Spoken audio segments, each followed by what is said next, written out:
In vino veritas, autrement dit, dans le vin, la vérité. Cet adage latin n'est pas toujours valable. 2 escrocs viennent d'être condamnés pour avoir vendu à prix d'or des bouteilles de vin très ordinaires à des personnes âgées et donc vulnérables dans les Pyrénées-Atlantiques. Alice Brousse, Hortense Villatte et Jean-Vincent Molinier.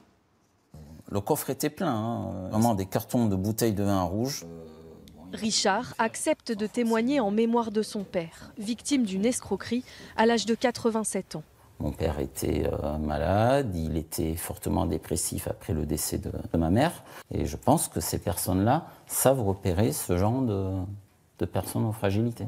Pendant près d'1 an, l'homme âgé a acheté pour 14 000 € de caisses de vin. Des dizaines de paiements par chèque et carte bancaire.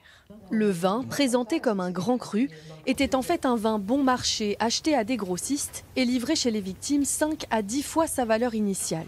Le 12 novembre 2019, un chèque de 1 990 €.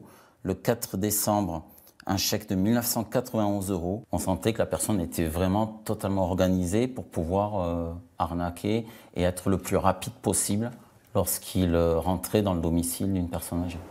Au moins 25 autres personnes ont déposé plainte. Toutes ont été contactées par un centre d'appel au Maroc. La cible, des personnes âgées à qui l'on proposait d'acheter des caisses de vin. Une fois les victimes convaincues, un homme dans les Pyrénées-Atlantiques était chargé de livrer les bouteilles directement au domicile des acheteurs. Le principal accusé a été condamné à 2 ans de prison, dont 6 mois avec sursis pour abus de faiblesse. Son avocat a fait appel. Pour lui, son client n'est qu'un simple livreur, missionné par le centre téléphonique. Il ne fait pas les ventes, il ne fait que des livraisons et il reçoit un paiement pour le compte d'autrui. À partir du moment où il n'avait qu'un statut d'intermédiaire, ce n'était pas à lui de vérifier la capacité des gens à contracter une vente. Incarcéré à la prison de Mont-de-Marsan dans le cadre d'une autre affaire, l'accusé est toujours présumé innocent.